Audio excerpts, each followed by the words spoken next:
Okay, guys, we're going to make a start on the next speaker. So I'd like to introduce you to Dr. Alexander, who's one of our anaesthetists in osteopath, and he is going to be talking about perioperative risk stratification. Dr. Alexander is very happy to have questions asked during the talk, if that's right. Yeah. So obviously you guys have your hands up. Anybody on Teams, do feel free to make a comment, and I'll read it out whenever it's asked. Thank you very much. Okay, thank you. Right. Thank you very much. Lovely. Right, good morning, everyone. I'm Mark, one of the anaesthetists here. I think I've seen a couple of familiar faces. So welcome. And as Rosie said, I'm more than happy to take questions as we go along. It's going to be a bit more of a conversation to and back. And so risk assessment, I'm sure you all undertake some form of risk assessment as part of your consultations with your with the patients in clinic and in a kind of perioperative phase. But what I would like to, I guess, if someone could kind of shout out, hi Mike, if someone, you know, what are the risks that you guys discuss with your patients? Just shout out. What stuff do you specifically speak about? Death. Okay. Infection. So chest infections, wound infections. Yeah. Yeah. Bleeding. Okay. Say that again. Yeah. Perfect. Failure of procedure as well. Failure of procedure. Yeah. And so what do you say when you say, let's say, anaesthetic risk? So this talk is not specifically about anaesthetic risk. It's about overall risk. So everything you said is absolutely right and absolutely spot on. I'm sure you've all seen those complications occurring following a surgical procedure. But what is the bigger picture here? Okay. Yes. Yes. The morbidity that's then associated with those chemicals and therefore precisely different patients work at different levels of risk. Yes. Based on their life, their disease, and it's about counselling them that with them specifically. I mean, more definitely it takes a lot more time. They might take a couple of sessions with them, and particularly those who are high risk, having the input from the the CPAC clinic and the high risk clinic. So because it goes into so much more depth. Yes. Than we do. Yes. Yes. I don't think we're also doing it. I think we are getting better, but it's not a focus. I don't know if everyone remotely heard that. So initially we spoke about specific risks like DVTs, PEs, bleeding, so on. But the bigger picture view is about the quality of life post-operatively. So the morbidity, the burden of therapy that we are asking the patients to live with after the operation. So a lot of patients, so you're absolutely right, I might as well just go home now because that's pretty much it. However, we will continue for a bit. So when I speak to patients, the most thing they're concerned about is dying as part of the operation. Now, the risk of that is there, but it's vanishingly rare, particularly with modern surgery, modern anesthetic techniques, modern drugs and monitoring. So the likelihood of that is very, very, very small. Then we've plucked this random number out of the air, the 30-day mortality. Why is it 30 days? Why isn't it 21 days? Why isn't it 60 days? Why isn't it 90 days? I don't know. Someone's just decided that 30 days is 30 days. And that's what we look at.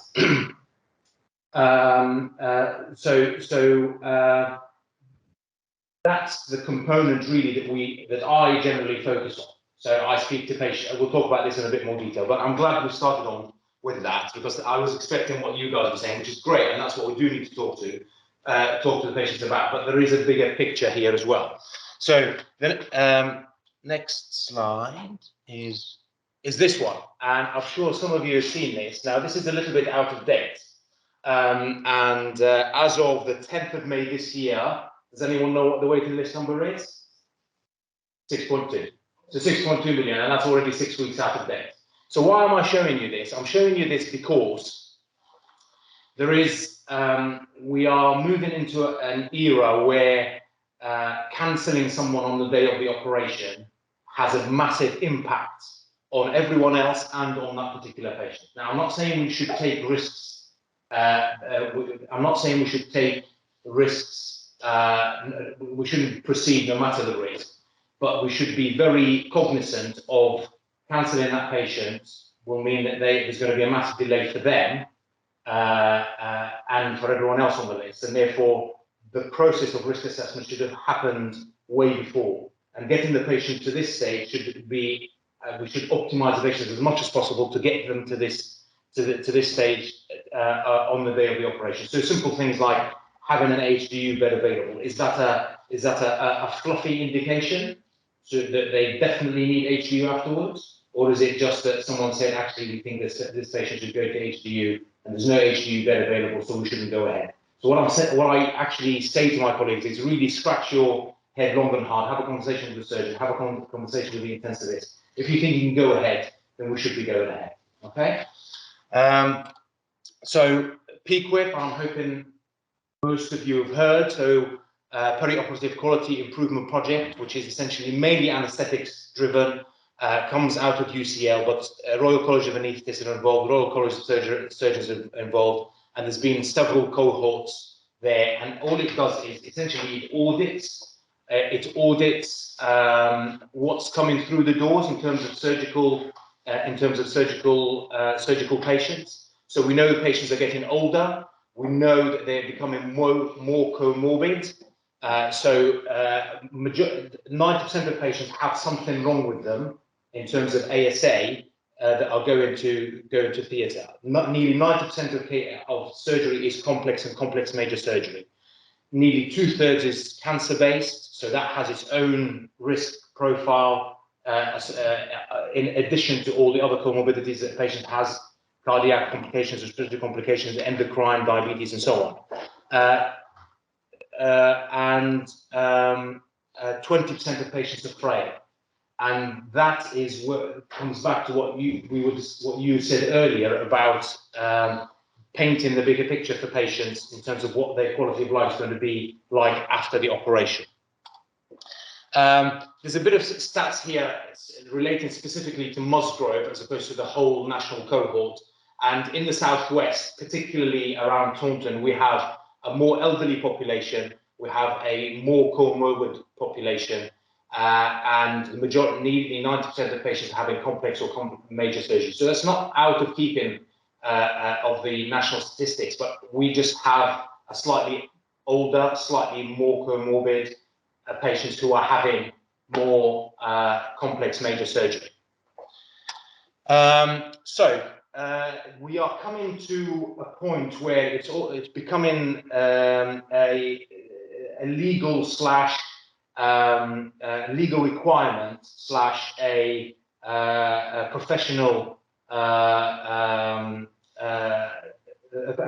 component of us discussing with the patients about risk. And this is just a national graph that come out of PQIP, demonstrating the level of documentation associated with risk. Now, they define that risk assessment can be as simple as saying to someone that they are low, medium, or high risk.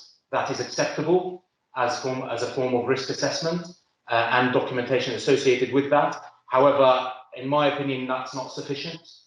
You need to have a conversation with the patient that's more pertinent to them. One way of doing that would be through a CPEX clinic or just running a simple tool that I will talk to you about in a moment. And superimposed on that is what we do here at Musgrove, which is all over the shop. So there's no pattern to what we're doing at all. But what I do know is particularly our colorectal colleagues and our vascular colleagues are really, really good at doing this because I've seen it myself and it's uploaded to our patient record. So how do we do this? So as I said a moment ago, we've got right at the top there, we have a legal obligation now almost because of the Montgomery ruling that we should be discussing specific risks with patients.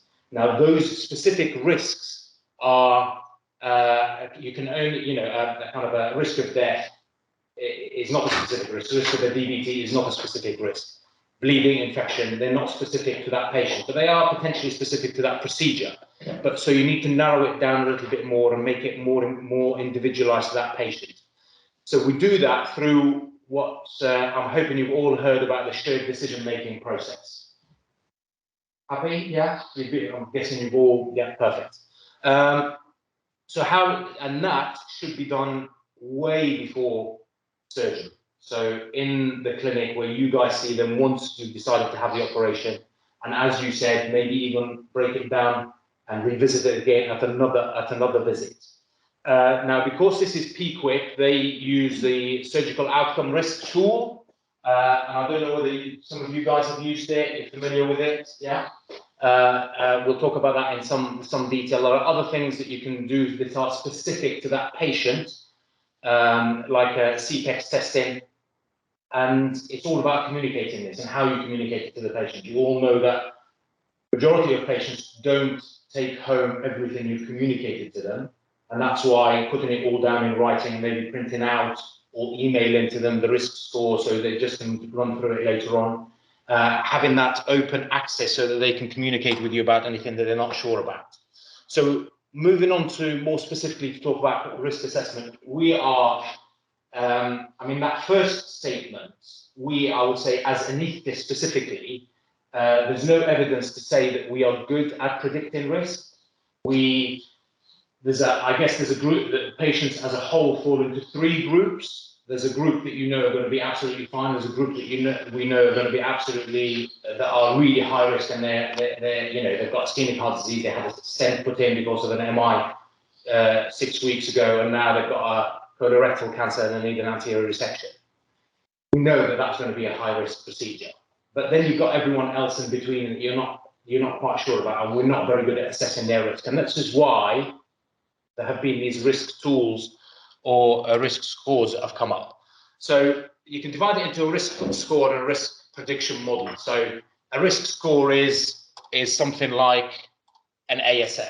Okay. In my opinion, ASA is not very good, but I guess it's what's been historically used. It sets the scene. Everyone in the theatre understands that someone who's an ASA4 is more comorbid than someone who's an ASA2. But if any of us in this room who may smoke or may drink now, by the new rules, are automatically an ASA2. The other thing is this come out of the United States, and that's how the anaesthetists charge. So bumping everyone up a level means they can make a little bit more money. But that's a skeptic in me. Other things are, so another example. Now, I don't use this. Of course, I use the ASA all the time, but I don't use but just to tell you, like, so Lee's revised cardiac index, so it gives you specific risk in terms of cardiac complications. So there are 6 things that you look at. Each one has a point. If you score more than 3, then your risk of cardiac problems is 11% or higher. So what are the 6 things? History of ischemic heart disease, history of heart failure, diabetes, your creatinine is above 170 something, you've had a stroke in the past, and if you're diabetic, then, you know, you can easily look at these. And then the risks are specific to cardiac. So having an MI, having pulmonary edema, acute heart failure, having some form of dysrhythmia. You know, it's there, it's documented, it's validated. I think it's pretty pointless and pretty useless, because, you know, if you're going to have a cardiac risk, you're going to have a cardiac risk. Generally speaking, if you see a cardiac patient, you're going to optimize them as best as possible via cardiologist and via anesthetic coactive, and get them to theatre as quick as you can. But it facilitates that conversation, I guess. But what does facilitate the conversation more are these things. Now, I've put this in because I think this came out in 1991, so a PPOSM, and I'm sure you've all used them. I don't know if they're still used at your own hospitals. Yeah. I personally don't use it, but in this hospital we use it for acute laparotomies, acute abdomens, and the surgical team are excellent at doing it. It gives us a risk score so that we can think about where to send the patient afterwards. It's got physiological stuff that you'll have before the operation, but the second part you'll only have after the operation in terms of blood loss, how much swelling there was, and so on. It tends to overestimate the morbidity and mortality. That's not the reason I don't use it. I just find it a little bit cumbersome, and it's been done for me anyway. But it's not as specific as other things. So SORT is, in my opinion, is the next best thing. It came out in 2011. It's been massively driven by PQIP because it was designed by the anaesthetist and intensivist in UCL, and it's been pushed quite a lot. It is validated. It is useful. It only gives you a mortality score. It doesn't give you a morbidity score. It comes as a free app that you can download. It literally takes 30 seconds to do. It's very, very easy. So I'll give you an example here. Someone's having an abdominal procedure, the slides and test in, that's the operation that they haven't done. It automatically chooses the complex major operation. Then you put in what ASA you think the patient is, and then how quickly the operation is required, what their age is.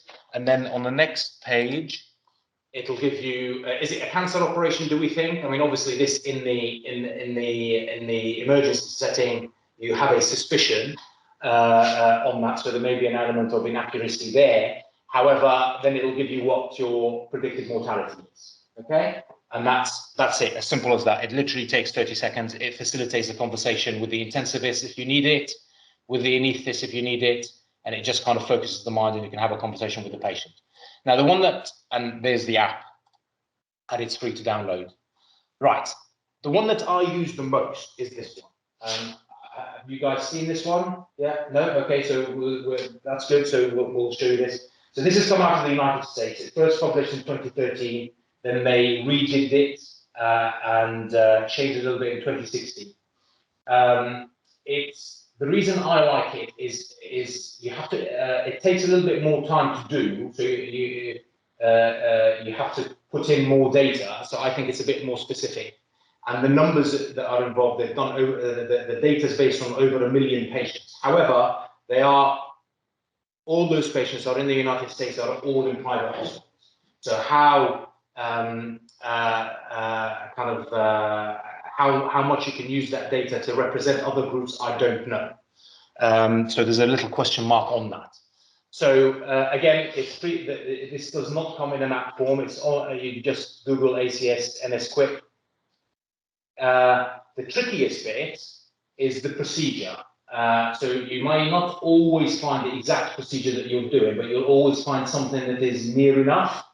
And then it asks you age, gender, what their level of function is, their ASA grades, are they on a ventilator, has there been an infection recently, do they have heart failure, hypertension, diabetes, height, weight, and so on. And I do this with the patient while we chat in the clinic. And then what it produces is this next page here. What is missing here is they've added a new section which is in between these two pages, and that's functional capacity. So it will ask questions about, do they use a walking stick, how mobile they are, frailty things, that kind of stuff. And then it produces this, what I think is really visually useful for the patients. So I start the conversation by saying that points to the average risk, which is the second column from the right.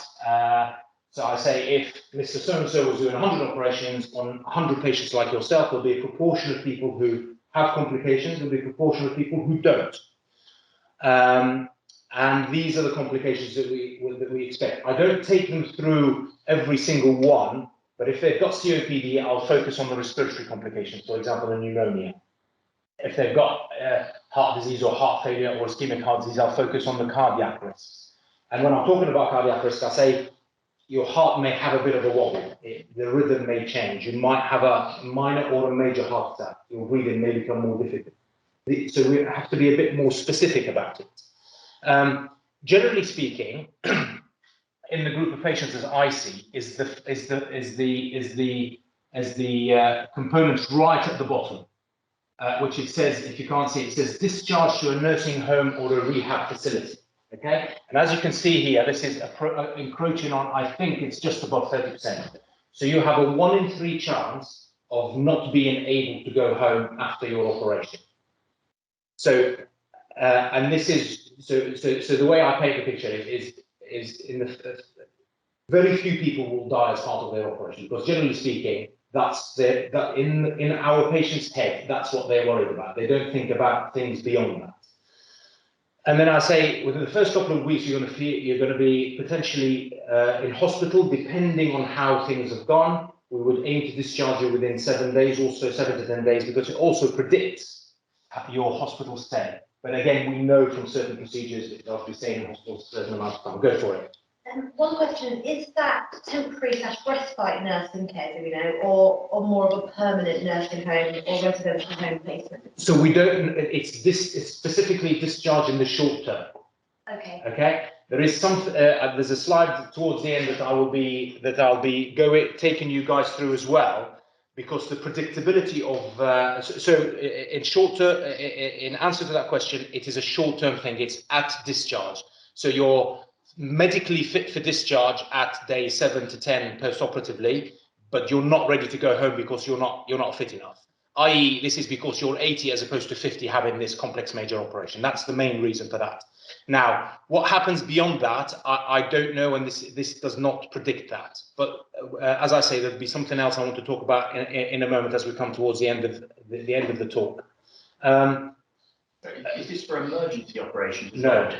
So you put any operation. So you can specify the type of the operation, and then you can specify one. There's a drop down here where it says the urgency of the operation. Emergency case 6 on there. Okay. There's one more question. Is where do we find the procedure codes to use this? Right, so I don't use the procedure code itself. I just, for example, if you're looking for an aneurysm, you just put abdominal aneurysm in, and it'll come up with a list. Yeah, okay. And there'll be a drop down menu there. You just start free typing in the bar there. So just going back. So I'll say the first couple of weeks, you're going to just recover from the immediate effects of the operation. And because I do a fair bit of vascular, so in my vascular high risk clinic with the aneurysms, I say to them, and if everything goes straightforwardly, at 2 months, you'll probably just about feel that you're getting back to normal. However, if you go for your normal walk, or you take your pets out, your dog out for a walk, and you go around the block and you do your 2 miles, you may not be able to complete the 2 miles. If you do get to the 2 miles, you can feel completely washed out and want to go home and just rest for the rest of the day. But the reality is, it'll take up to 6 months until you're back to baseline. And the best that we can possibly achieve is get you back to baseline. We're not going to improve your health. We might, majority of these operations are, cancer, to cure cancer, or to stop or to treat an aneurysm. So unless it's a hip or a knee, you're not going to improve their functional capacity, their level of functionality. So you've got to be very specific with what that means. So where does this discharge nursing home or rehab facility, where is that most important? It's most important in someone who is in their 70s, who's got a colorectal cancer, who's having a big major operation, who is managing to drive to go and see their husband or wife in the nursing home, or manages to drive to go to the supermarket. Having this operation potentially puts their ability of driving at risk.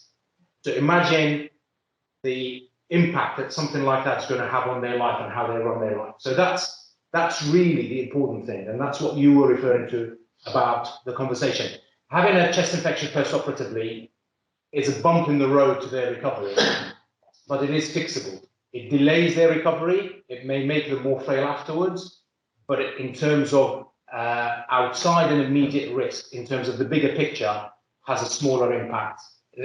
That is what needs to be discussed with the patient in addition to the bigger picture. All right, does that sound reasonable? Right, so I like to use this, and you can, if you want, you can email. So at the end, you click continue, and it'll you can download it as a PDF, print it off, put it in the notes, print it off, give it to the patient, email it to the patient, or upload it to your EPR. So it's quite a strong, powerful tool to demonstrate that you've actually discussed a lot of risks with the patient.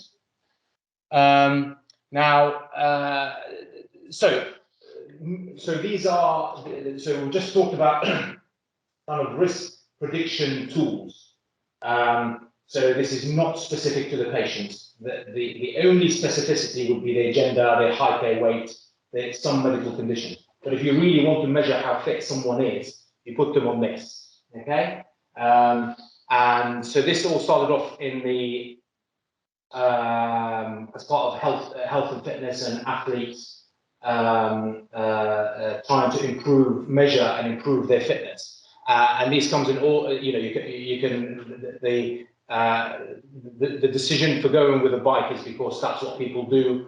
But athletes can do them in the pool, they can do them on a treadmill, and what it does do, it gives you a specific, it measures specific health and fitness measurements like VO2 peak, like anaerobic threshold, like respiratory equivalence. So you don't just use it for for making an assessment of fitness. You can use it for diagnostic purposes, like why is someone short of breath? Is it cardiac? Is it respiratory? Is it a combination of both? And what it produces is a 9-panel plot, and you can then sit down and interpret this. And the one that we are historically were interested in was the anaerobic threshold. You guys happy with that? What that means? Do you want me to explain that? You happy? No, we'll explain it. Okay. So, so the theory is that putting someone through a major surgical procedure puts a metabolic strain on someone's body, so cardiorespiratory component. So the best way for us to copy that, if you like, in real life is by putting someone through some exercise. So as you walk, as you increase your heart rate, your oxygen consumption goes up and your CO2 production goes up as well. The amount of oxygen you consume, the amount of CO2 you consume just goes up fairly linearly up until a point where your system can no longer deliver sufficient oxygen to the tissues that is required. So your fuel isn't getting to where it needs to get. So what does the body do? Then it changes from aerobic respiration to anaerobic respiration. And that's why you get lactates go high. And the reason why you get a lactate go high, because your anaerobic respiration produces lots of lactate and also produces a huge amount of CO2. So that's, you can see the blue dotted line there moving away from the red line, because your oxygen consumption just keeps on going up and up and up and up, because you get to a point where you can't increase the amount of oxygen that you're taking in and delivering, whereas your CO2 goes up more exponentially. So that's the point that we define the anaerobic threshold. And the magic number is 10 or 11. If you are above 11, and that's mils per kilo per minute, if you're over 11, then your level of fitness is acceptable. If you're below 11, then your cardiorespiratory risk factors are quite high. And some hospitals use that to direct post-operative admissions in the same way that risk tools. So if your mortality is greater than 5%, then it is suggested that you should go to HDU or ITU afterwards. However, again, this is my own opinion. As you've seen, someone comes in for a major operation, they go to HDU for 24 hours, they're doing really, really well, and then they get discharged after a day or two, and then it's really, the complications happen day 3, 4, 5 post-operatively when they're not on HDU. So I question the utility of that, but that's the convention, that's what we need to do. We'll be criticized. We will all be criticised if patients who are high risk don't go to HDU afterwards, but there are ways around that with outreach team and follow-up and perioperative ward rounds and so on and so forth. But this essentially assists with measuring specific fitness in patients. So this is just a slide to demonstrate what the normal numbers are, what VO2. Those athletes amongst you who are interested in measuring these things, any of you got kind of fancy watches, and a couple of you. But so this can actually measure it, and we've got a CPET machine that we've acquired recently. We haven't set up the service yet. We are in the process of doing that. We need a bit of practice. So anyone who's interested in having their numbers measured, are more than welcome to get in touch and we can put you on the bike if you're interested. I can see a couple of smiles around. So no, in seriousness, if you're interested, you can come and find me, and we can arrange that. So we've risk assessed someone. We've come up with a complication prediction, mortality prediction. We've measured their VO2 peak. We've measured their anaerobic threshold. So what do we do with all that information? And as I've already touched upon, there is an agreement that if your mortality is 5% or higher, then you should go to HDU post-op. But we've already discussed that most of the complications happen a few days later, and you're unlikely to be on HDU. So the main utility of HDU is really to tighten up their numbers. So another vascular example is say an aneurysm who's still a little bit acidotic, need a little bit more fluid pushing, a bit more squeezing in terms of bringing their blood pressure up so the perfusion is a lot better and the oxygen delivery is a lot better. Keeping an eye on the kidneys. That's really the utility of HDU in the very short term. So it's just what system does the hospital have in place? When you're on the ward rounds, you guys know this already, but that's the risk of post-operative MIs, the risk of post-operative chest infections happen when the patients are on the ward. So you need to kind of have a system to pick that up. This is our kind of admission criteria for this hospital for HDU. Essentially, it's based very similarly on the other one, but I won't dwell much on that. Most hospitals will have these. This is specific for elective procedures. As opposed to emergency procedures, but that is extendable to that as well. So, we've also spoken about this, the most important component is really to have a conversation with the patient. And having a high-risk clinic or having, and this takes time, you know, this is not an orthopedic outpatient that has 40 to 50 patients on where you come in and have a look at an x-ray, say you're going to have a hip replacement. You can't do it like that. So these patients, for me, take about 40 minutes, and I'm not even talking to them about the surgery itself. I'm talking to them about the risk and getting their history and all that kind of stuff. So when I sit in the vascular clinic, there are two occasions that stick with me. One was someone in their 70s come in for an aneurysm assessment, loads of cardiac disease, loads of COPD. And following the conversation, his exact words were, "Doc, this sounds like too much bother. I'm happy the way I am. I've had good innings. I'll take my chances." And for him, that's exactly the right thing, because we don't want to put him through an operation that carries a huge amount of morbidity and mortality and expense, particularly when the waiting lists are that high. That's the right decision for that particular patient. Another patient on the other end of the spectrum, very similar physiology. He said, "Doc, this feels like a sword over my neck and I want it fixed even if it kills me." So our job is not to say you should or shouldn't have the operation. Our job is, and I very frequently say to them, I am not a gatekeeper. I am here to tell you what the facts are, and it's for you to make the decision. And that's why we may need a couple of sessions, and that's why you need to give them some paperwork so they can think about it, having a relative there, coming back, having some form of access, so once they've thought about it, they come back. And it's about the way of your communication. So I was on call over the weekend. On Saturday, I had a very elderly lady with a strangulated hernia, who was extremely frail. She'd been told that her risks were really high. She'd had a conversation with the family, and the family will support whatever decision she makes. There were some communication issues because she was very, very deaf. She'd also had a maxillary or an orofacial SCC with radiotherapy, so her phonation was pretty bad.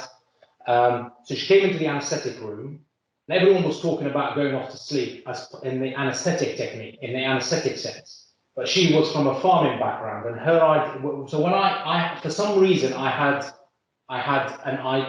something wasn't quite right, and I said, "What do you mean about that?" Because I was sort of told, "We'll go off to sleep, then the plan is to wake you up, but your lungs are so bad we might not be able to, so we'll take you over to intensive care."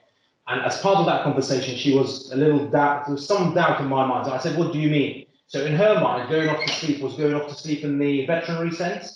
as in taking your dog down to the vet and being put down, which is what she'd wanted for a long time.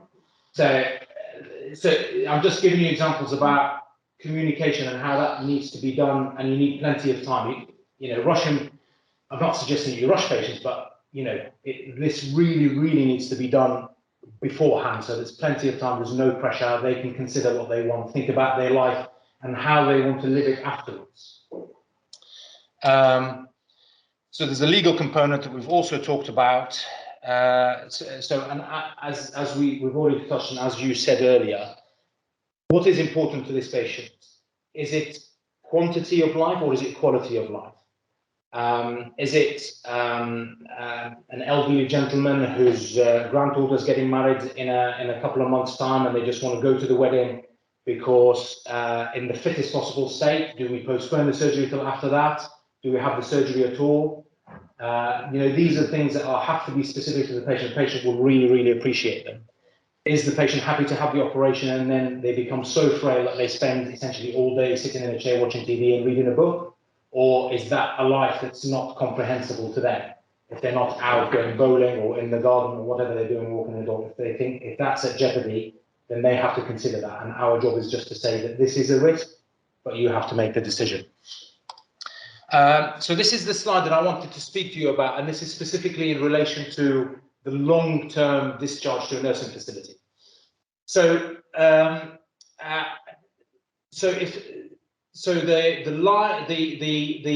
lines on the far left is the horizontal line on the far left is the current patient's level of fitness and level of activity.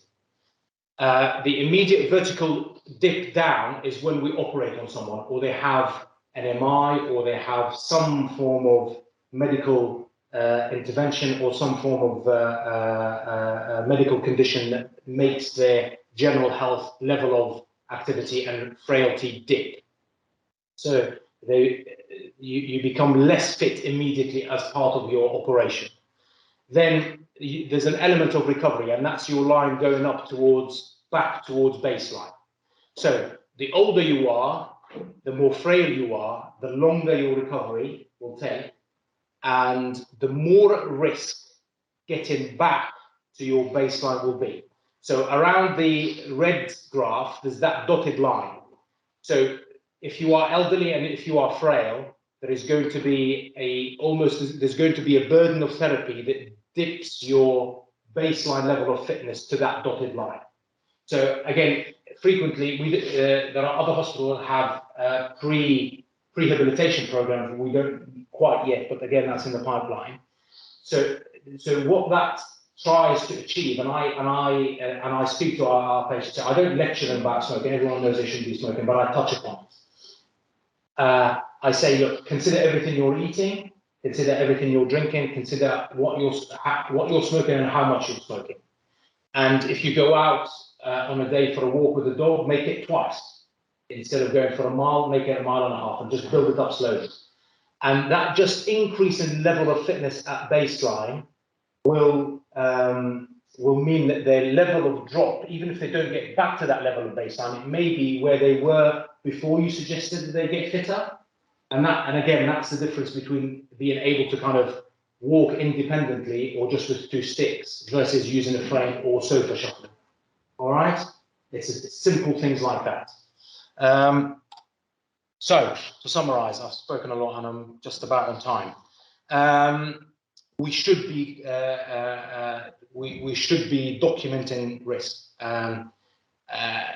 Legally, it is acceptable that if you say high, medium, or low risk is acceptable, and at least you've discussed risk. But in my opinion, that's not sufficient. And I would urge you to choose a risk kind of prediction score, either the SORT or the ACS. The SORT is really quick, so literally, if you've seen the patient as you're walking towards the patient or in between patients, it will take you 30 seconds to do on your phone.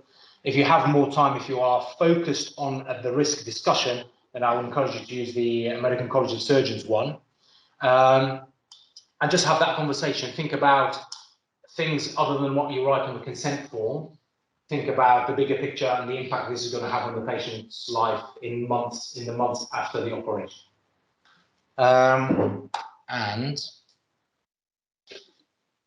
You don't need the first 2 emails. If you want to contact me, I'm more than happy to be contacted. If you have any questions, I can make the lecture available if you want it. But happy to take questions at this stage if you have any.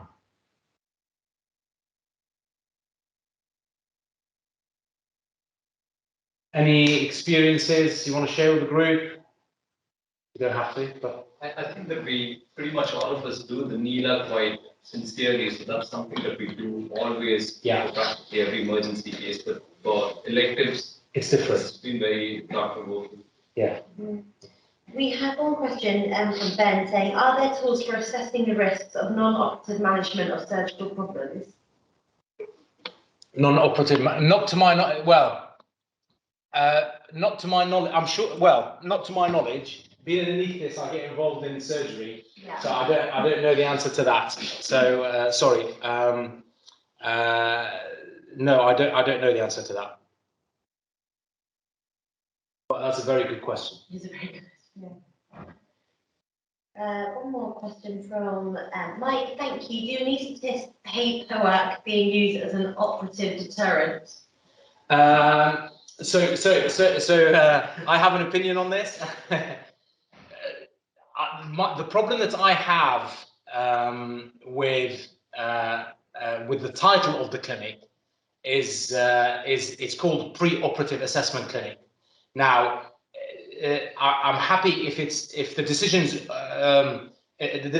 by that stage the decision's been made for an operation, and we are just there to facilitate that, to make the patient as safe as possible in terms of making them as fit as possible to get to their operation to minimize risk.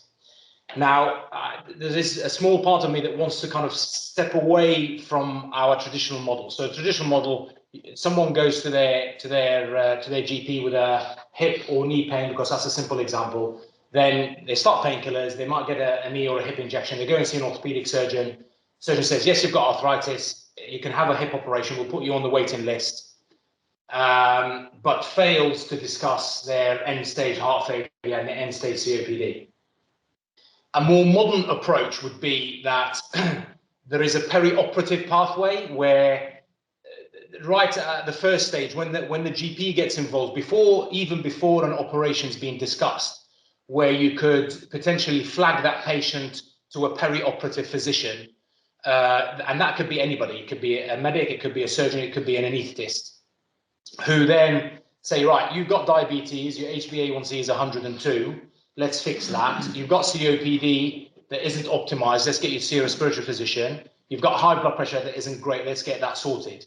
And then that gets sorted at the same time as they're waiting to see an orthopedic surgeon. By the time they see the orthopedic surgeon, they are not only are they fitter for the operation, but also there's an obligation to kind of general public health.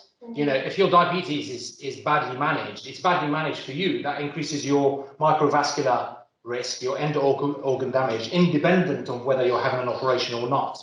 So there is part of me that feels that process, we should move away from the current model.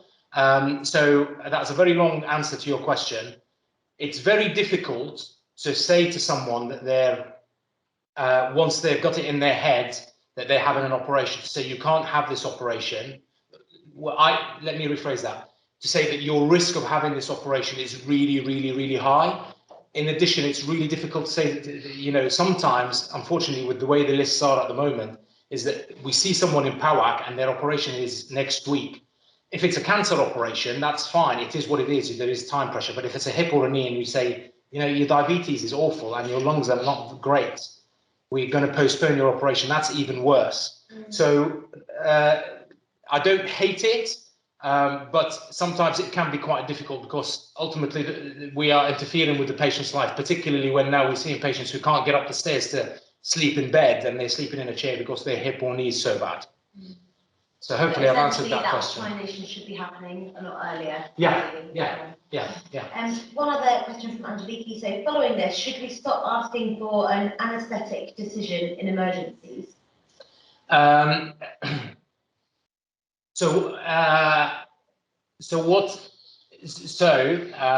Should you? No, you shouldn't.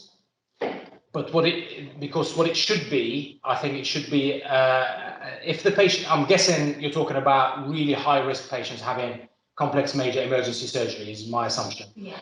I think it's not unreasonable that the surgeon, the anaesthetist and the intensivist have a conversation about the risk and what is appropriate. Yeah. So I think it's reasonable to have that MDT, but what I don't think is reasonable is to say, we think this is high risk, let's get the anaesthetist to see them, so they turn them down, as opposed to we saying they shouldn't go ahead.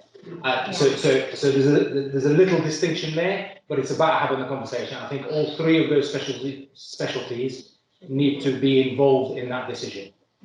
Yeah. Fantastic, lovely. Any other questions from the room at all? Good, lots of thank yous coming through on Teams, so thank you so much. It's a pleasure. And No we problem. have recorded this, so for anyone who wants to go back, they can, I'm sure, enjoy those slides at a later date. A big thank you so much. No worries. Thanks, guys. Um, Enjoy the rest of the day. Thank you very much.